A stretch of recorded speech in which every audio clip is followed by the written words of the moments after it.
Hello, everybody, and welcome to VRIC Media, your most trusted voice in metals and mining. My name is Jesse Day. We are bringing the VRIC to you each and every week with our series of expert online panels. We have a fantastic lineup for you today. Melody Wright, founder and publisher of the M3 Melody Substack, and Jack Gamble, producer and host of the Nobody Special Finance channel. We're going to be discussing the real estate market, the overall economy, and the AI bubble that seems to be getting precariously close to popping. It is great to have both of you back on the program. Thank you so much for having me, Jesse. Thank you, Jesse. It's always good to see you too.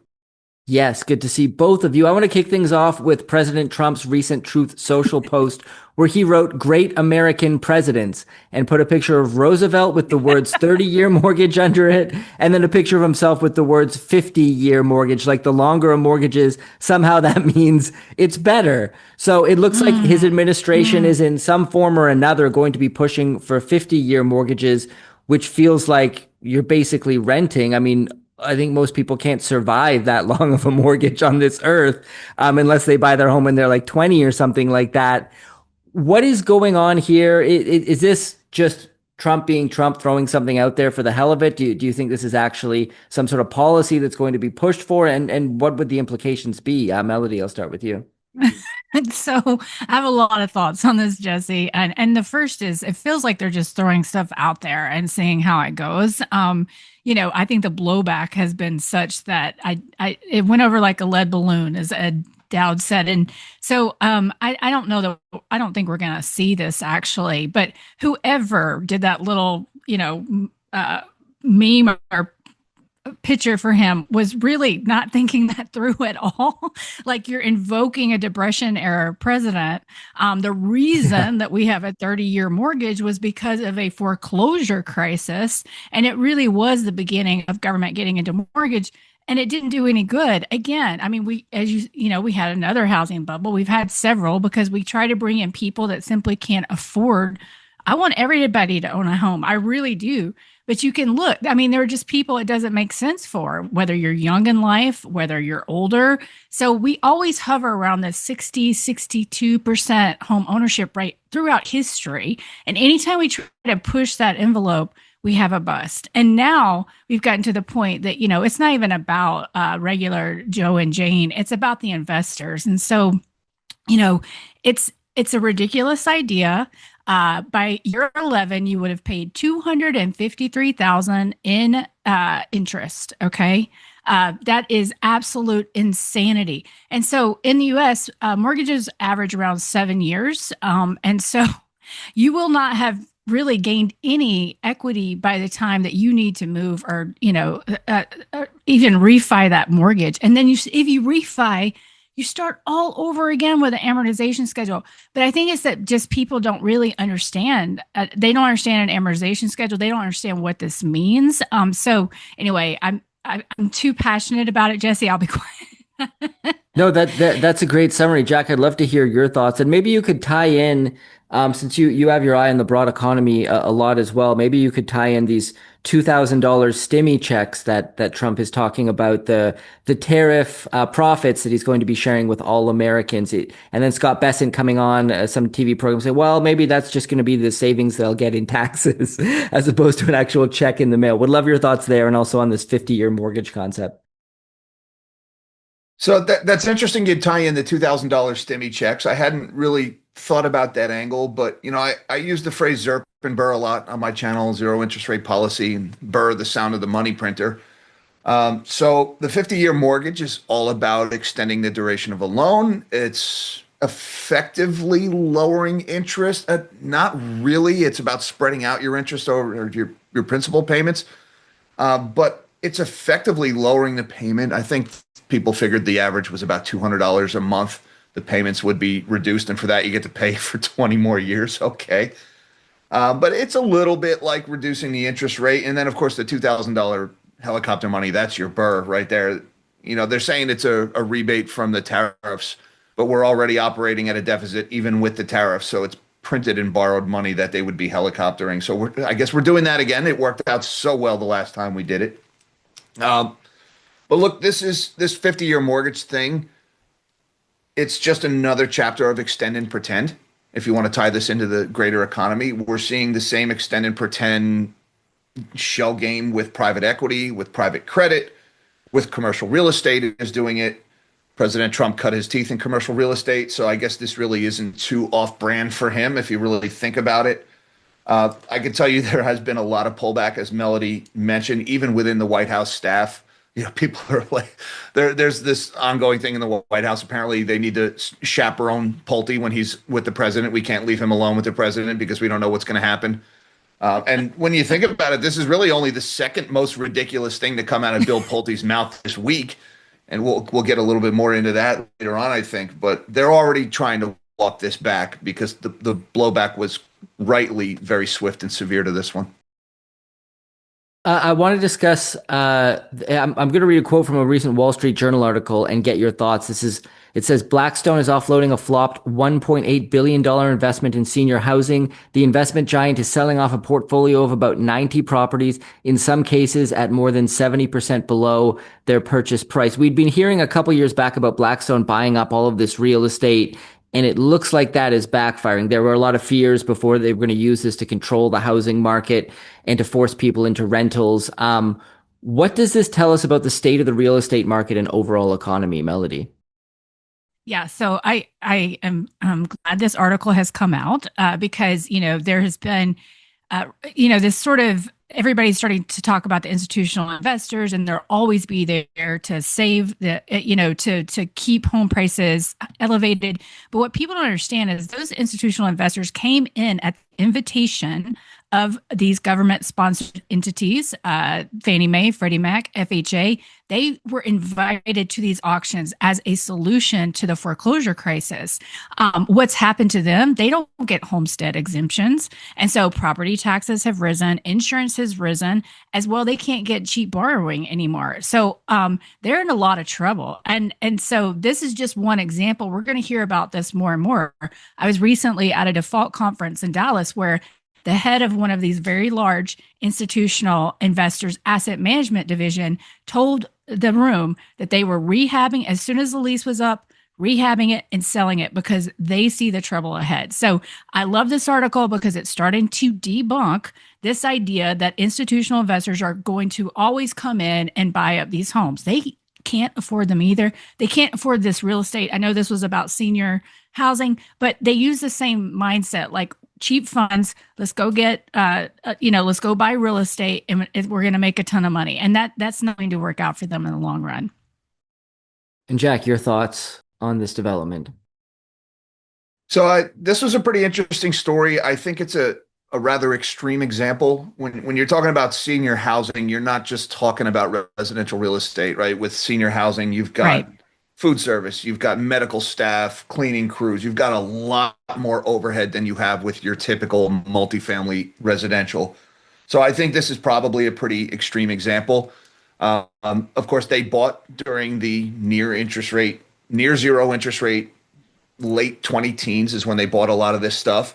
Then the vid happened and we had the great idea, let's take the people who get sick and let's all shove them into the same buildings as the people who are most likely to die from this disease. What a great idea. And, ultimately residency occupancy in these buildings goes from, I think the article mentioned, from 80% pre-COVID down to 41%. That's either from people who got their parents out before they died or people who were just killed because we put the disease right where it could do the most damage. This was a horrible investment at a horrible time. They're losing money. Good.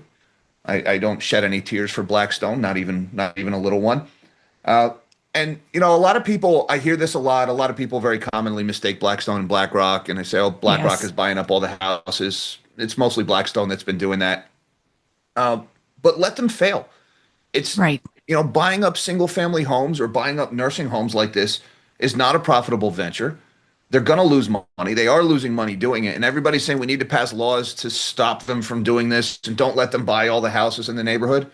I think that's the wrong approach because what they're going to do is they're going to end up passing a law that says smaller landlords can't go buy up multifamily houses, but then they'll carve out the really big guys who will end up buying everything at a lower price, like they do with every law. Yes. So my answer is just do nothing. Make some popcorn. Watch them fail. Exactly. And don't bail them out. That's the solution with Blackstone buying up all the real estate. The copper market, of course, is the biggest metal market on the planet, 200 to 300 billion globally of metal traded. Following majors around and picking up projects that they jettison can lead to great success in this business. Vizsla Copper, we're the team that brought you successes including ISO Energy and Vizsla Silver. If you want to learn more, you can find us at vizslacopper.com. Well, speaking of being bailed out, there are some signs the AI bubble is in danger of bursting, perhaps no greater indication than Sam Altman and OpenAI asking the US government for loan guarantees and tax credits. Altman posted some novel on X about why this is all okay and this is an exception and it's all great. And he just got destroyed in the comments. Jack, you did a video about this called OpenAI is in full damage control mode after bailout blunder. Walk us through your findings here, and then I'll turn to you, Melody, for your thoughts. So let me just preface by saying there's an easy way to tell if Sam Altman is lying. Is his mouth moving or not? If his mouth is moving, he's lying. October 29th, Microsoft reports earnings. And one line item that went largely missed, I missed it for several days. I can't believe I missed it. But Microsoft reported a $4.1 billion loss on their investment in OpenAI. And, that $4.1 billion can get lost in Microsoft's numbers. It's a lot of money to you or me, not to Microsoft. But somebody correctly realize, hey, Microsoft uses the equity accounting method where they take whatever losses an investment company made and then your share of those losses based on your ownership in that company. And Microsoft owns 32.5% of OpenAI. And so if Microsoft lost $4.1 billion from their 32.5% stake in OpenAI, that means OpenAI lost $12.6 billion in just that quarter. That is astounding. All right. In all of 2024, OpenAI lost $5 billion on $3.7 billion in revenue. This is a cash furnace. I've been saying this for 2 years. The numbers are now there for everybody to see. But if they lost $5 billion in all of 2024, they lost $12.5 billion in just the last 3 months. They're not getting better. They're getting worse. They're getting worse in a hurry here. 13 billion in revenue and they lost $12.6 billion. We lose money on every prompt, but we make up for it in scale, is what they're telling her. They're making up for it in volume. This is getting worse. So a few days later, Sarah Friar goes on the Wall Street Journal's Tech Live event in California and says, we're looking for the government to backstop our debt because it will bring down our financing cost and it'll increase the loan to value. We'll be able to buy more top of the line chips. And everybody says, well, wait a minute. Did OpenAI, the greatest thing since sliced bread, just ask for a bailout in advance? Because that's what a government backstop is, right? It's a bailout that you negotiate before you default. And of course, the world rightly freaked out over that, and Sarah Friar immediately starts to backtrack. Oh, that's not what I said. I misspoke. No, you didn't misspeak, Sarah. You just don't like the reaction to what people said or to what people heard you say. She did not misspeak. She gave an elaborate speech on all the reasons why a government backstop would be beneficial to her company at the expense of the taxpayers. Sam Altman released that essay that you pointed out, long-winded essay in which he says we're not asking for government money, and then listed all the ways they're asking for government money immediately thereafter. But that's not even the only way OpenAI asked for money from the government. OpenAI has also, in just the last few weeks, asked the government for direct subsidies as part of the CHIPS Act. They're saying, oh, the money that we borrowed and spent into the economy for the CHIPS Act under Biden, it was meant to shore up domestic manufacturing of chips to make us less vulnerable to a conflict in the South China Sea with the Chinese. And instead of actually building chip manufacturing, Sam Altman wants to get his hands on that money, which would basically be the government subsidizing directly the sale of chips manufactured in Taiwan, which is the polar opposite of the intent of the legislation. So they're asking for direct subsidies, not just the loan guarantees. And I mentioned earlier that, the 50-year mortgage was only the second dumbest thing Bill Pulte said this week, because we also had on Friday, the news broke that according to Bill Pulte, he's got Fannie and Freddie exploring the prospect of taking equity stakes in tech companies. Fannie and Freddie are government-sponsored enterprises. That's the implicit guarantee of the U.S. taxpayer. And it's a mortgage finance company. Why would they be buying stakes in tech companies? Maybe because the tech companies are going to go bankrupt if they don't do that. And maybe that's really just the third way OpenAI is asking for your tax dollars. So this bubble is built on a house of cards, or it's a house of cards built on quicksand, I don't know, next to a floodplain with a tornado heading its way in the middle of an earthquake. OpenAI will not survive without massive, endless infusions of cash. And it's getting harder and harder to come by. The numbers are getting bigger and bigger. And it's inevitable before you go hat in hand to the government in that scenario. And we've reached that stage now. And Melody, what are your thoughts there? Do you think this house of cards is about to come crashing down? Yeah, the timing is tricky, right? But it definitely feels like you're just seeing certain narratives getting punctured left, right, and center, and it feels like we are nearing a time when there has to be some recognition, and that's all that's going to take. It's just full awareness, because this is all narrative, as Jack says. It's complete. It's our mechanical Turk, And I wrote this last week that that fraud lasted 84 years. And if people don't know, this was something back in the 1800s where they said they built a machine, like a robot that could play chess. In fact, it was just someone inside the machine playing chess. And that very much mirrors my experience in AI, where I would go to companies, try to build technology. They would get frustrated, and then they would just get offshore workers to actually do it and then claim that it was the technology, even though that was not my desire. I wanted to build a technology because I thought it had a lot of promise. I still do, but we don't have what it takes at the moment, the will to really get it over the finish line, as well as we don't have the actual power, the electricity, the computing power, or enough water for what purpose, right? Like, what is this really going to do for humanity? So yeah, I think it's a total house of cards. I think we are nearing awareness here, but I thought we were in April as well, to be honest. So, we've got the Santa rally that typically happens at the end of the year. So we'll see, but I think the reckoning is near. Well, you brought up an interesting point there, and that's the whole hype around AI data center build-outs and the amount of energy that it's going to require. People are also pointing to that as a reason why they're bullish on energy in general, whether that's the uranium market, oil and gas, both commodities that I think are going to go much higher, irregardless of anything to do with AI. But Jack, what are your thoughts there? Are all these AI data centers actually going to get built as projected? Are we really going to have these massive energy requirements? Or do you think when reality does finally set in that these plans are going to be revised or scrapped? They're going to build them. They just may never come online. There was an article 2 weeks ago that Amazon had built 4 data centers. I believe it was in Oregon.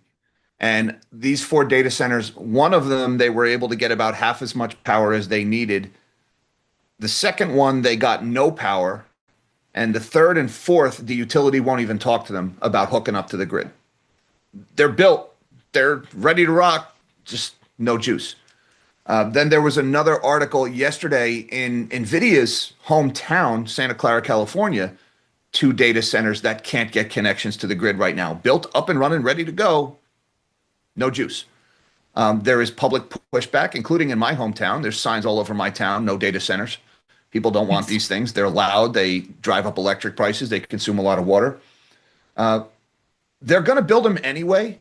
I can tell you the load is going to get here before the power. All these promises that are being made about nuclear, they've already picked the low-hanging fruit, right? Like restarting 3 Mile Island, that was a perfectly good reactor. That can be up and running. There's the Palisades plant, I think, is in Wisconsin or Minnesota. That one's coming back online. The Duane Arnold plant in Idaho, that one is going to come back on. Is it Idaho or Iowa? I can't remember. But there's some recently shut down nuclear plants that are coming back to life in order to power data centers. There's also 2 nearly complete AP1000 reactors in South Carolina that were built. They were grotesquely over budget and behind schedule. They got about 40% complete. That's at the VC Summer plant. I think those may come back online, or they may finish the construction there. It's going to cost about another $10-15 billion, but they might finish those.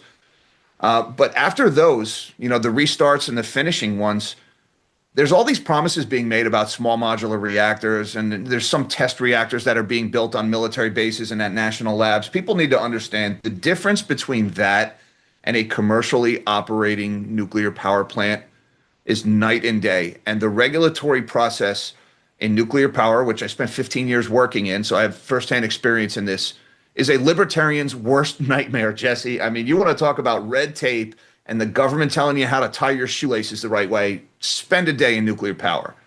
And these guys that are out there, some of these companies that are promising to have what are currently experimental reactor designs up and running and putting power on the grid within 2 years, some of them even selling power from these reactors, zero chance.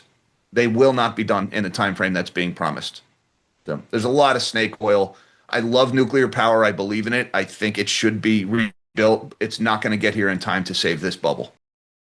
Yeah, I think that makes perfect sense. The level of overregulation when it comes to nuclear in the US is a massive barrier to entry. You mentioned those nuclear power plants that came in way, way, way over budget. And meanwhile, China's just building them left and right. The Russians are also building them around the world.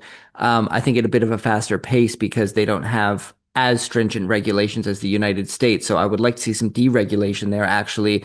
But I want to ask if there's any parallels either of you can draw between this particular bubble in the stock market and past the last two, the tech wreck and the great financial crisis.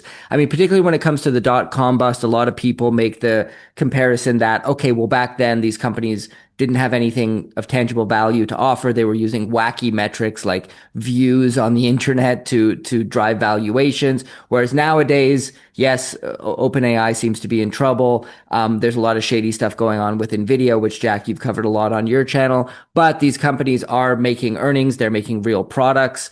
Do you see any parallels there? Is that just a false dichotomy? And any parallels with the GFC that you might be able to draw as well, Melody? Yeah, so I think what might be a little different, and maybe I'll be, proven wrong over time, but I think that this is way more hype than what in the original tech bubble. I think there's a lot less there actually, and so I think that. I think that narrative is also overblown, that it is similar to the tech bubble. Yes, the valuations and things like that, but at the end, I'm not sure what we're going to get, Jesse. I don't think it's going to be as mind-blowing as the internet was, and as transformative.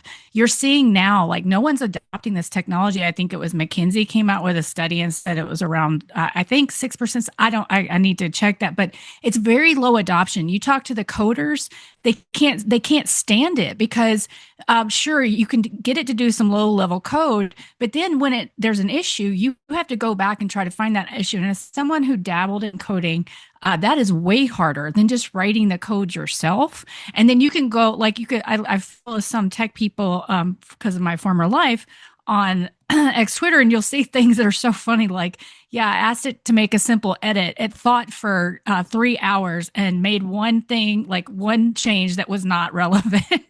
And so it's not working for coding. And so that was my best hope. I was like, oh my gosh, we're going to be able to code so quickly. We're going to get some of these projects across the finish line because the people I was relying on to code were just taking so long, or I couldn't hire them, things like that. But it can't even do that. And so I just don't know that there's any there, honestly. Now, of course, switching over to 2008, this is it's very similar to the housing issues there. But what people think, oh, subprime, that's what brought it all down. No, I mean, it was, it was the derivatives, it was the shadow market. Subprime was a very small portion of that crisis.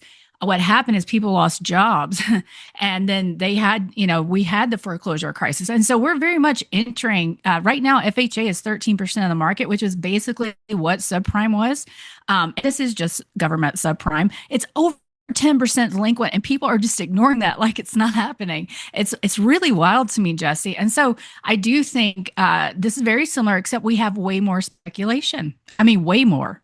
And so it's going to be worse. And in fact, if Wall Street can't come in and save it, who's going to? Likely, you'll see the government buying those homes from the institutionals and doing it under the guise of affordable housing projects, or you'll see them buying, Fannie and Freddie buying these things from the counties because they're going to be overwhelmed with how much vacancy they have, how many unpaid property taxes. And when that happens, you have to foreclose. That's what the counties are supposed to do. They're not going to be able to handle it. And so it's similar, but also just way worse, in my opinion.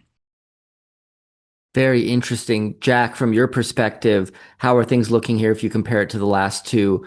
major crises, breakdowns in the market. Now, AI has been pushed by some as it's going to actually be super intelligent. I mean, I've heard some wacky billionaire say, this guy Brian Johnson, he said, no, God didn't create us. We're creating God right now in AI. And it's going to be super intelligent. And the reason you should be a vegetarian is because one day AI will look at us the same way we look at animals. So we have to think about that. So there's people out there with these fantasies, and then there's kind of the reality of today, which is I use it for breaking down earnings reports sometimes, and it's nice to make graphics. You got videos now and stuff like that. This is all really cool, but it doesn't seem like it's going to change the world. What are your thoughts there, and just comparisons you could draw as well to the last major market meltdowns? So the comparisons thing, that all depends on how much time you got, Jesse, because I'm sure some of us have to be somewhere at some point. So let me try to be short. You mentioned here early on that unlike the dot-com bubble, these companies actually have products. Okay, that's true. They have products, but let's face facts. The products suck. All right. They promised us the stuff about God. Okay. That's what they promised us. What did we get? A chatbot that can't count the R's in strawberry. A very simple task that a toddler could do. These chatbots that are smarter than God can't do. All right. So maybe we want to raise the bar a little bit for God's intelligence. Now, the parallels, I see a lot of striking parallels. First with the GFC, let's just mention Magnetar Capital right off the bat, right? Magnetar Capital has been the financier of CoreWeave, and CoreWeave is a special purpose entity that has been created for the sole purpose of inflating NVIDIA's sales. By the way, special purpose entities, that's also an overlap to Enron and the dot-com bubble. Interesting. NVIDIA replaced Enron in the S&P 500, but I digress. Magnetar Capital were the ones who were creating deliberately sabotaged CDOs during the great financial crisis. That famous scene in The Big Short with the Asian guy in the sushi restaurant, that was Wing Chao, who worked at Harding Advisors. He was assembling CDOs ostensibly for Merrill Lynch clients, but really Magnetar Capital was handpicking the mortgage bonds that went into those CDOs. Wing Chao did what Magnetar wanted. And then when Wing Chao was selling those CDRs to Merrill Lynch's clients, Magnetar Capital was betting on their failure. And Wing Chao's CDOs had a 90% failure rate during the GFC versus the 65% failure rate for the other CDOs in the market. So Magnetar, who has created CoreWeave out of thin air, essentially, were directly responsible for some of the most egregious acts during the GFC. Nobody went to jail for that.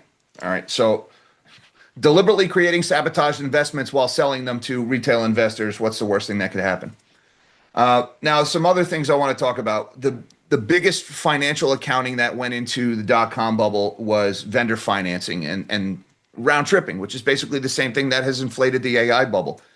During the dot-coms, you had companies like Sun and Cisco. They were loaning money to their customers. They called it vendor financing, so their customers could then pay the money right to them and buy their product.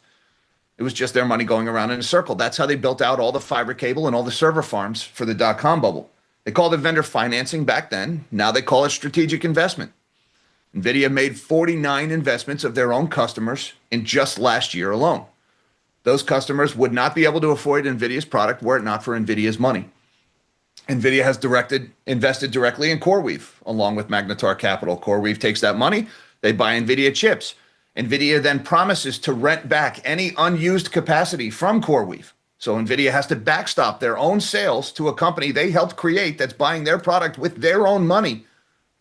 And then, we're acting surprised here that there's comparisons to the dot-com bubble being made. This is worse than they did during the dot-com bubble. And then one criticism I've heard pretty often over the comparison to the dot-com bubble is that the Shiller PE during the dot-com bubble was much higher than it is now. By the way, it wasn't much higher than it is now. Right now, it's at about 40. At the height of the dot-com bubble, it was about 45. And the Shiller PE ratio, that's the price of the S&P 500 divided by the inflation-adjusted average of the prior 10 years' earnings. It's a way to smooth out spikes in valuations.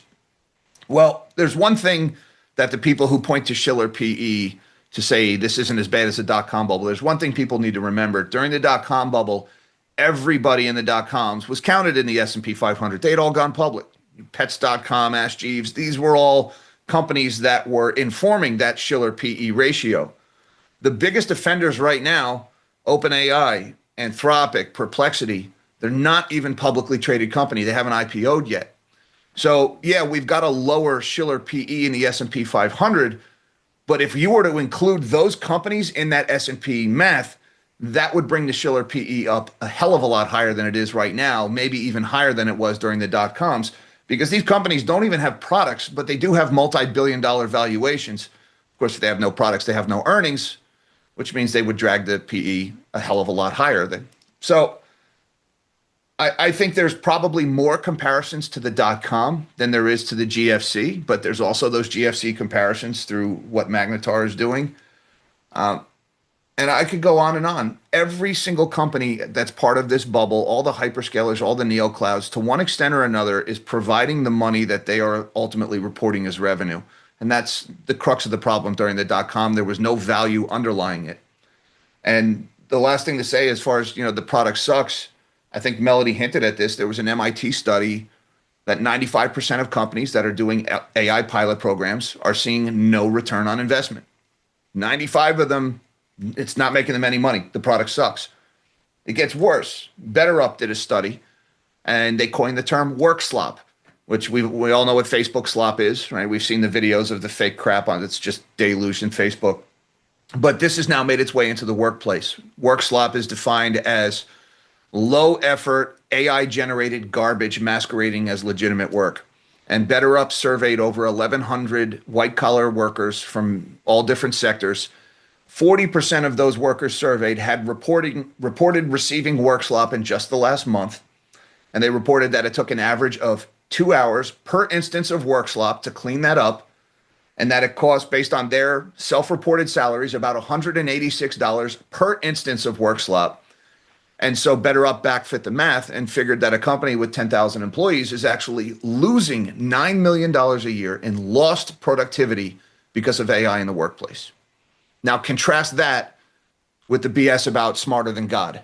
All right, what are you going to believe? The empirical data from people who are being surveyed, or the guy who's trying to sell you this snake oil, that this snake oil is the best thing since God knows what.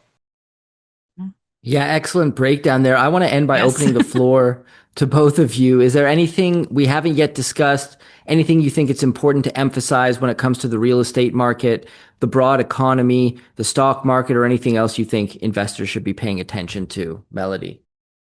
Yeah, I'm very fearful, Jesse, that people aren't paying attention to these things and are going to be hurt so badly. Like, the responses I got to that 50-year mortgage post were just chilling. They were chilling. People don't understand. They have no awareness of this bubble, our awareness of what's going on, awareness of how these things could really wreck their lives. And I guess I'm very worried. And what I would say to everybody is, like, you don't have to believe me. You don't have to believe Jack, but you need to do your own due diligence. You can't rely on these snake oil salesmen because they are trying to sell you something, just like the realtors told you to date the rate.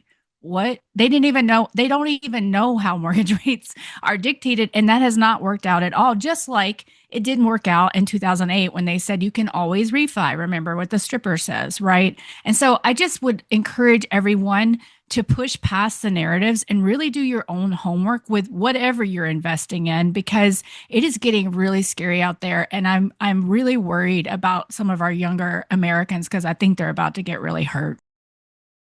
Well said, Jack. One thing we didn't touch on was Jamie Dimon's cockroaches. I think we would we'd be remiss if we didn't mention them. In the last month and a half, we have had the fraud-induced bankruptcies of Tricolor, of First Brands, of Carriox Capital, all those multi-billion-dollar frauds involving the multiple pledging of the same collateral to borrow money from big banks whose risk people did not catch it in time. We also had Western Alliance Bank and Zions Bank both reported big losses tied to a commercial real estate fraud in California. Again, the multiple pledging of the same collateral, the banks didn't catch it. Standards were lowered, money was lent, and that money is gone, and we're just now starting to find out. As they say, when the tide goes out, you find out who's been swimming naked, an awful lot of people. And then just yesterday, there was a story about Blackrock taking a $150 million hit from this company called Renovo, who Yes. is a private equity fueled roll up of mom and pop home improvement, bathroom, kitchen remodeling companies. They created a conglomerate out of a bunch of those. Just a few weeks ago, the debt from that company was booked at par by Blackrock. They basically reported and said, yep, they'll pay it back 100% value. And then yesterday they wrote it down to zero. 100% to zero in 30 days. So be highly skeptical of valuations of what people are claiming things are worth. These are all companies, Carriox, First Brands, Tricolor. Nobody even heard of these companies up until a month ago. Now they're borderline household names. I think there's going to be a lot more of them. We're finding one pretty much every week now. 100%. Will Melody tell us about the M3 Melody Substack? Sure. So I write there. I try to write, at least 3 long posts a month where I really go through and, give data and perspective on the real estate market, as well as my thoughts about the broader economy. So, even if you don't want to buy it, just sign up for the free version, because I really do try to educate people so they can make better financial choices in the free part of the Substack. And that's at M3 Melody Substack. Great. I'll put that link in the description below. Jack, tell us about Nobody Special Finance. Yes, Nobody Special Finance. That's my YouTube channel. I'm also on Twitter, JG_Nuke, and I'm on Spotify, Nobody Special Finance there. It's my YouTube channel. I do a daily market update every morning at 9 a.m. Eastern time, as well as regular videos. And on that channel, you can see where I've been saying the same thing they're all saying in the financial press right now. I've been saying it for 2 years about the round-tripping scheme in the AI bubble, even though, now they're finally admitting that it's happening after spending the last 2 years telling everybody to ignore me. So, yeah. Great. Well, That's I'll me. put links in the description to Nobody Special Finance as well, so people can check that out. Thank you both for coming back on. This has been a highly informative conversation. Thank you so much for having me. It's always my pleasure, Jesse. It's so good to see you. Thanks, Jesse. Appreciate the opportunity.